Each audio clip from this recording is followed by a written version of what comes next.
നമ്മൾ കണ്ടിട്ടുണ്ട് പല സ്ഥലത്തും ഇങ്ങനെ കുട്ടികളുണ്ട് സൂക്ഷിക്കുക എന്നല്ല, സൂക്ഷിക്കുക എന്ന് പറഞ്ഞിട്ട് പല ബോർഡുകളും നമ്മൾ കണ്ടിട്ടുണ്ട്. ഞാൻ ആങ്കറിങ് കാലം തൊട്ടേ നമ്മൾ ഫ്രണ്ട്സ് ആയിരുന്നു, കുറേ കൊല്ലങ്ങളായി നമ്മൾ ഫ്രണ്ട്സ് ആണ്. പക്ഷെ നമ്മൾ ഒരുമിച്ച് വർക്ക് ചെയ്തിട്ടുണ്ടായില്ല അതുവരെ. അപ്പം അവരുടെ കുറേ കാര്യങ്ങളാണ് എനിക്ക് എക്സൈറ്റിംഗ് ആയിട്ടുണ്ടായിരുന്നത്. എന്താ വെച്ചാൽ അവർ സംസാരിക്കുന്നതും അവർ നമ്മളോട് ഷെയർ ചെയ്യുന്ന കാര്യങ്ങളും.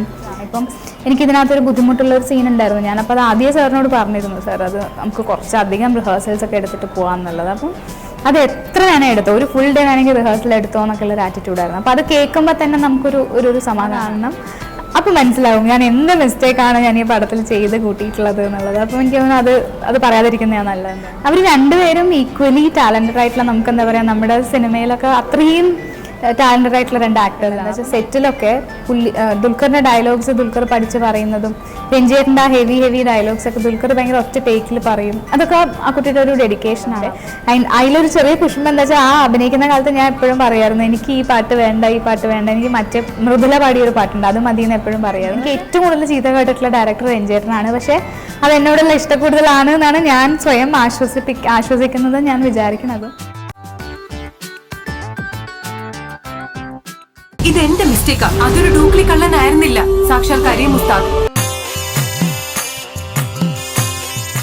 ഏറ്റവും എളുപ്പം മനസ്സിലാവുന്ന ടൈറ്റിലാണ് നമ്മുടെ സിനിമയുടെ. കുട്ടികളുണ്ട് സൂക്ഷിക്കുക എന്നാണ് ടൈറ്റിൽ. പറഞ്ഞ പോലെ തന്നെ രണ്ട് കുട്ടികൾ, ഒരു കൂട്ടം കുട്ടികളുണ്ട്. പക്ഷെ അതിൽ സ്പെഷ്യലായിട്ട് രണ്ട് കുട്ടികൾ, അവരുടെ കുറേ വികൃതികൾ, അവർ ചെയ്യുന്ന കുറേ നല്ല കാര്യങ്ങൾ, അല്ലെങ്കിൽ അവരുടെ കുറേ കുറുമ്പുകൾ, അവരുടെ കുറെ തല്ലുകൊള്ളിത്തരങ്ങളാണ് ശരിക്കും പറഞ്ഞാൽ ഈ സിനിമ. നമ്മൾ കണ്ടിട്ടുണ്ട് പല സ്ഥലത്തും ഇങ്ങനെ കുട്ടികളുണ്ട് സൂക്ഷിക്കുക എന്നല്ല, സൂക്ഷിക്കുക എന്ന് പറഞ്ഞിട്ട് പല ബോർഡുകളും നമ്മൾ കണ്ടിട്ടുണ്ട്. അപ്പം അങ്ങനെയാണ് ഈ ടൈറ്റിലേക്ക് എത്തിയത്, കുട്ടികളുണ്ട് സൂക്ഷിക്കുക എന്നുള്ളത്. അപ്പം ഭാവനയാണ് ഈ കുട്ടികളുടെ അമ്മ, അനൂപ് മേനോൻ അച്ഛനായിട്ട് അഭിനയിക്കുന്നു. ഞാൻ ഇതിനകത്തൊരു ACP ക്യാരക്ടറാണ് ചെയ്യണത്, മെറിൻ മാത്യു എന്ന് പറഞ്ഞിട്ട്. നമ്മളെല്ലാവരും കൂടി മകരം ദേശ്പാണ്ഡെ ഒരു നല്ല ഇൻട്രസ്റ്റിംഗ് ക്യാരക്ടർ ചെയ്യുന്നുണ്ട്. അപ്പം നമ്മളെല്ലാവരും കൂടിയിട്ടുള്ള ഒരു ഫാമിലി എലമെന്റ്സും, കുട്ടികളുടെ കുറെ സ്കൂളിലെ ഫണ്ണും, പോലീസ് കുറച്ച് അന്വേഷണങ്ങളും ഒക്കെ ആയിട്ടുള്ള ഒരു രസമുള്ള ഒരു സിനിമയാണ് കുട്ടികളുണ്ട് സൂക്ഷിക്കുക എന്ന് പറയുന്നത്. എന്നെ സംബന്ധിച്ച് അത് കുറച്ച് ചലഞ്ചിങ് ആണ്. മെറിൻ മാത്യു ACP ആണ് ക്യാരക്ടർ. എന്താ വെച്ചാൽ, ഞാൻ ഓൺ സ്ക്രീനിൽ ഇതുവരെ എനിക്ക് തോന്നുന്നു എപ്പോഴും സാരിയും മുണ്ടും ബ്ലൗസും അങ്ങനെയൊക്കെയാണ് ഏറ്റവും കൂടുതൽ ഇട്ടിട്ടുള്ളത്.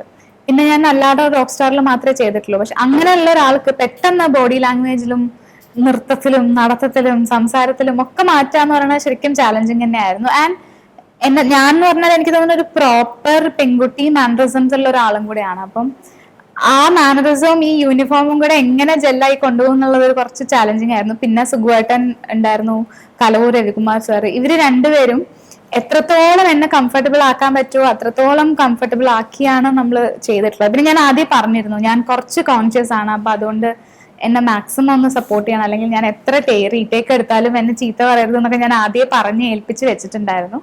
നമ്മൾ പിന്നെ റിഹേഴ്സൽസ് ഒക്കെ എടുത്ത് ഞാൻ കംഫർട്ടബിൾ ആവുന്ന രീതിയിലാണ് ചെയ്തിട്ടുള്ളത്. അങ്ങനെ ഒരു ടീം വർക്ക് തന്നെയായിരുന്നു. അപ്പം എല്ലാവരുടെയും കൂടെ സപ്പോർട്ടാണ് ഈ മെറിൻ മാത്യു എന്നുള്ളത്. ഇപ്പൊ നമ്മൾ ഓൺ സ്ക്രീനിൽ എത്തിയിട്ടുള്ള എൻ്റെ ക്യാരക്ടർ എല്ലാവരുടെയും കൂടെ ഒരു സപ്പോർട്ട് കൊണ്ട് എൻ്റെ ആ ഒരു ചാലഞ്ച് എനിക്ക് കുറച്ചൊക്കെ മീറ്റ് ചെയ്യാൻ പറ്റി, എല്ലാവരും ഉണ്ടായിരുന്നുണ്ട്. പ്രിപ്പറേഷൻസ് ഒന്നും എനിക്ക് അറിയില്ല ഒരു സിനിമയ്ക്ക് വേണ്ടിയിട്ട് എന്താണ് എങ്ങനെയാണ് പ്രിപ്പയർ ചെയ്യേണ്ടത് എന്നുള്ളത്. പിന്നെ നമ്മളോട് ചിലപ്പോൾ ഫിലിം മേക്കേഴ്സ് തടി കൂട്ടും എന്ന് പറയും, അല്ലെങ്കിൽ ഇപ്പോൾ കഴിഞ്ഞൊരു പടത്തിന് എന്നോട് പെയിന്റിംഗ് ക്ലാസ്സിന് പോകണം എന്ന് പറഞ്ഞാൽ ഞാൻ അങ്ങനെയൊക്കെ ചെയ്യും എന്നല്ലാണ്ട് ഈ പടം എനിക്ക് ഒരു 1 വീക്ക് ഗ്യാപ്പിലാണ് ഞാൻ കമ്മിറ്റ് ചെയ്തത്. ഡയറക്ടറിൻ്റെ അടുത്തും എല്ലാവരുടെ അടുത്തും കുറേ സംസാരിച്ചു, കോസ്റ്റ്യൂംസ് ഇട്ട് ഷൂട്ടിന് മുമ്പേ കോസ്റ്റ്യൂംസ് ഒക്കെ ട്രൈ ചെയ്ത് നോക്കി. അതല്ലാതെ ഒരു കാര്യമായിട്ടുള്ളൊരു പ്രിപ്പറേഷൻ ഉണ്ടായിട്ടില്ല. എനിക്ക് തോന്നുന്നു സെറ്റൊന്ന് ഇവർ തന്ന ഒരു ഇൻപുട്ടും ഇവരുടെ ഒരു സപ്പോർട്ടും സാർ എനിക്ക് ഫീഡ് ചെയ്ത് തന്നതാണ്. എനിക്ക് ഈ പടത്തിലുള്ളൊരു കലവൂർ രവികുമാർ സാറും P. സുകുമാർ, ഇവർ രണ്ടുപേരും കൂടെ തന്ന ഇൻപുട്സ് ആണ് എനിക്ക് ഇതിനകത്ത് എൻ്റെ ഒരു ഹോംവർക്ക് എനിക്ക് കിട്ടിയതെന്ന് വേണമെങ്കിൽ പറയാം. അല്ലാതെ ഒരു പ്രിപ്പറേഷൻസ് ഒന്നും ഉണ്ടായിട്ടില്ല. ഭാവനയുടെ കൂടെയുള്ള ഫ്രണ്ട്ഷിപ്പ് ഞാൻ ആങ്കറിങ് കാലം തൊട്ടേ നമ്മൾ ഫ്രണ്ട്സ് ആയിരുന്നു, കുറേ കൊല്ലങ്ങളായി നമ്മൾ ഫ്രണ്ട്സ് ആണ്. പക്ഷെ നമ്മൾ ഒരുമിച്ച് വർക്ക് ചെയ്തിട്ടുണ്ടായില്ല അതുവരെ. അപ്പം ഒരുമിച്ച് ഒരു സെറ്റിൽ ഫുൾ ഡേ നമ്മൾ ഇരിക്കുന്നു, വർക്ക് സ്പേസിൽ ഒരുമിച്ച് വർക്ക് ചെയ്യുന്ന ഒരു സിനിമയിൽ ഒരുമിച്ച് അഭിനയിക്കുന്നു. അങ്ങനെ അത് കുറച്ച് നമുക്ക് ഭയങ്കര ഇൻട്രസ്റ്റിംഗ് ആയിരുന്നു. എന്താ വെച്ചാൽ നമ്മൾ ഫ്രണ്ട്സ് ആയതുകൊണ്ട് ഭയങ്കര കംഫർട്ടബിൾ ആയിരുന്നു. അപ്പം അങ്ങോട്ടും ഇങ്ങോട്ടും സപ്പോർട്ട് ചെയ്യാനും അങ്ങോട്ടും ഇങ്ങോട്ടും കമൻറ്റ് ചെയ്യാനൊക്കെ. പിന്നെ അനുപേരൻ്റെ കൂടെ ആണെങ്കിൽ ഇതിന് മുമ്പ് ഞാൻ ഡേവിഡ് ആൻഡ് ഗോലിയാത്തിൽ അനുപേരൻ്റെ വൈഫായിട്ട് ചെയ്തിട്ടുണ്ടായിരുന്നു. അപ്പോൾ ഇതിനകത്തും ഞങ്ങൾക്ക് കോമ്പിനേഷൻ ഇല്ല. അനുപേരൻ്റെ കൂടെ എനിക്ക് സീൻസ് ഉണ്ടായിട്ടില്ല, പക്ഷേ സെറ്റിലുണ്ടായിരുന്നു. പിന്നെന്താണെന്നറിയോ, നമ്മളൊരു വർക്ക് സ്പേസിലാണ്, നമ്മളെല്ലാവരും മാക്സിമം നന്നായി അങ്ങോട്ടും ഇങ്ങോട്ടും സപ്പോർട്ട് ചെയ്ത് കോപ്പറേറ്റ് ചെയ്തിട്ടാണ് എപ്പോഴും പെരുമാറുള്ളൂ. അത് എനിക്ക് തോന്നുന്നു ഏത് ഇൻ്റർവ്യൂസിലും എല്ലാ ആക്ടേഴ്സിൻ്റെ അടുത്തും എപ്പോഴും ചോദിക്കുന്ന ഒരു ക്വസ്റ്റ്യൻ ആണത്. പക്ഷേ നമ്മൾ വർക്ക് സ്പേസിലാണ്, നമ്മൾ ആരും അങ്ങോട്ട് തല്ലുകൂടാൻ വരുന്നതല്ലല്ലോ. അപ്പോൾ അതുകൊണ്ട് നമ്മളെപ്പോഴും മാക്സിമം പീസ്ഫുൾ, വർക്ക് നന്നാവുക, പടം നന്നാവണം, നല്ല സിനിമയാവണം, ഈ ഒരൊറ്റ ഉദ്ദേശത്തിലാണ് എല്ലാവരും ഒരുമിച്ച് അവിടെ ഇരുന്ന് വർക്ക് ചെയ്യുന്നത്. അപ്പം എല്ലാവരും അങ്ങോട്ടും ഇങ്ങോട്ടും ഭയങ്കര സപ്പോർട്ട് ചെയ്ത് ഫണ്ണാണ്. പിന്നെ എനിക്ക് ഇഷ്ടമുള്ള ആളുകളുമാണ് അനുപേട്ടനും ഭാവനയും എന്ന് പറയുന്നത്. അപ്പോൾ അതുകൊണ്ട് അതിൻ്റെ ഒരു കംഫർട്ട് ഉണ്ടായിരുന്നു. ഞാൻ എല്ലാ മൊമെന്റ്സും എൻജോയ് ചെയ്യുന്ന ഒരാളാണ്. പിന്നെ ഈ സെറ്റിലൊരു സ്പെഷ്യാലിറ്റി എന്താ വെച്ചാൽ 2 കുട്ടികൾ തന്നെയാണ്. ഈ സിനിമയിൽ പറയണ പോലെ 2 വികൃതി കുട്ടികളാണ്, സനൂപും സിദ്ധാർത്ഥും. അവരുടെ കുറേ കാര്യങ്ങളാണ് എനിക്ക് എക്സൈറ്റിംഗ് ആയിട്ടുണ്ടായിരുന്നത്. എന്താ വെച്ചാൽ അവർ സംസാരിക്കുന്നതും അവർ നമ്മളോട് ഷെയർ ചെയ്യുന്ന കാര്യങ്ങളും, സ്കൂൾ കുട്ടികളാണ്, അപ്പം അവർ നമ്മളോട് സംസാരിക്കുന്ന കഥയൊക്കെ കേട്ട് കഴിഞ്ഞാൽ നമ്മൾ വിചാരിക്കും ഈശ്വര നമ്മളിതൊക്കെ കോളേജ് കഴിഞ്ഞിട്ട് ആലോചിച്ച് തുടങ്ങിയ കാര്യങ്ങളാണല്ലോ എന്ന്.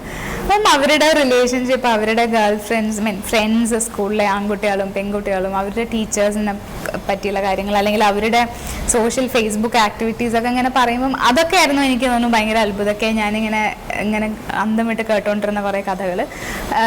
വേറെ എല്ലാം ഞാനിങ്ങനെ എല്ലാ മൊമെന്റ്സും ഓരോ എന്താണെങ്കിലും എൻജോയ് ചെയ്യുന്ന ഒരാളാണ് ഞാൻ പൊതുവെ എല്ലാ സെറ്റിലും.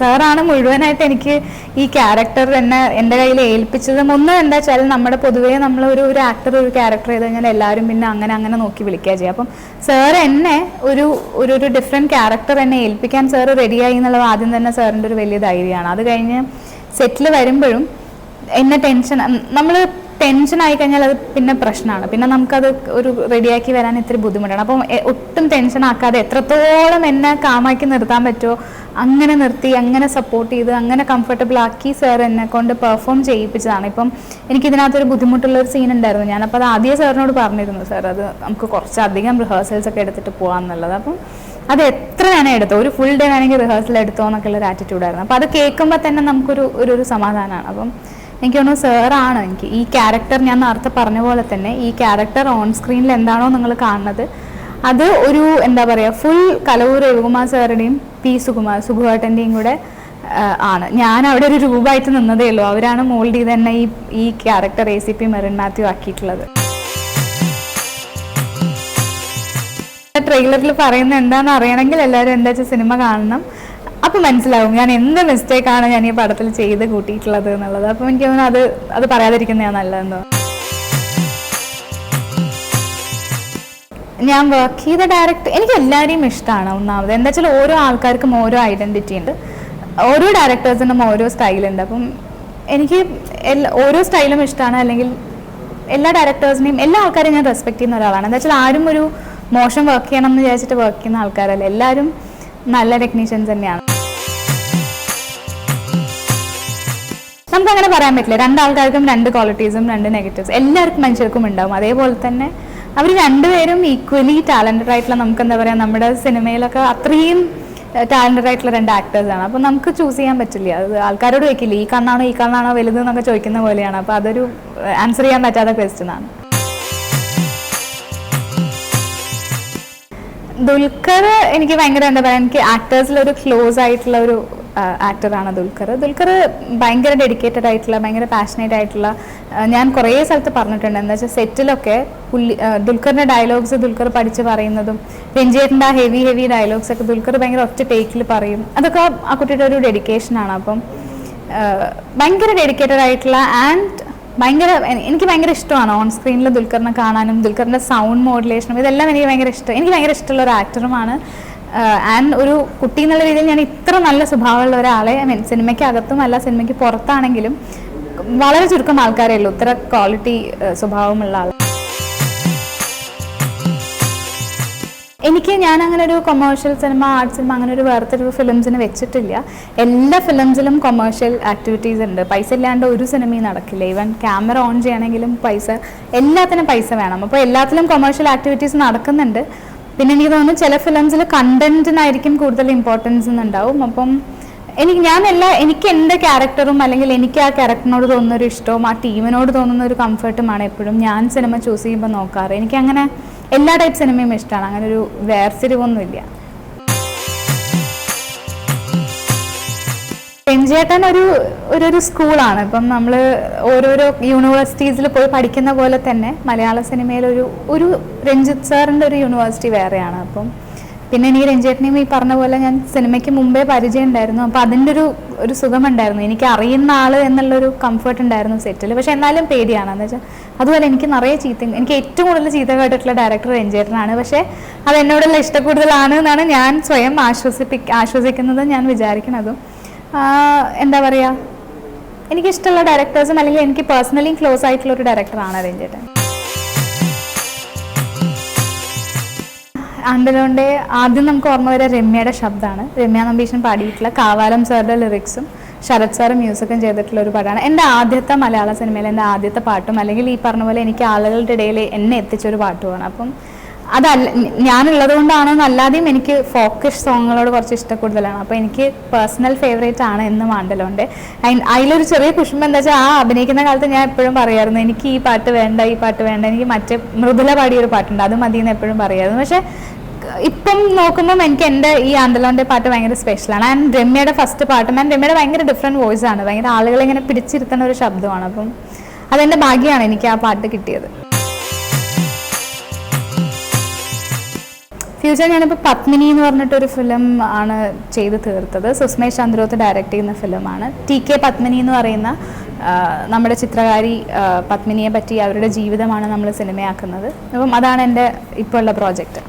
ഒരു വിരൽ ഞൊടി കൊണ്ടുപോലും രൗദ്രലയമിടയ്ക്ക് നിലച്ചിടാതെ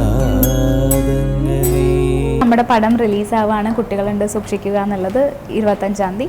അപ്പോൾ നിങ്ങളെല്ലാവരും പടം തിയേറ്ററിൽ വന്ന് കാണണം, നമ്മളെ സപ്പോർട്ട് ചെയ്യണം. നിങ്ങൾക്ക് ഇഷ്ടപ്പെടുന്ന എല്ലാ എലമെൻസും ഉണ്ട് പടത്തിൽ. കുട്ടികളുടെ പടമാണ്, ഒരു ചെറിയ പടം, കുട്ടികളുടെ കുറച്ച് വികൃതിയും ഒരു കുറുമ്പും ഒക്കെ ആയിട്ടുള്ള ഒരു ഫിലിമാണ്. ഫിലിം കാണാം, നമ്മളെ സപ്പോർട്ട് ചെയ്യുക, നമ്മുടെ കൂടെ ഉണ്ടാവുക. നമ്മൾ ഇനിയും നല്ല സിനിമകളായിട്ട് നിങ്ങളുടെ മുന്നിൽ വരാം. അപ്പം പടം കണ്ട് നമ്മളെ അഭിപ്രായം അറിയിക്കുക. Thank you. സെൻസേഷൻസ് ഓൺലൈൻ ചാനൽക്ക് തീർച്ചയായിട്ടും പ്രോത്സാഹിപ്പിക്കണം, കാണണം. Because with so many online channels, some are, if I may say, not very authentic. I have experienced that. Some are people with a solid base. This is one of them. Do encourage this channel for good news and relevant news in film and entertainment.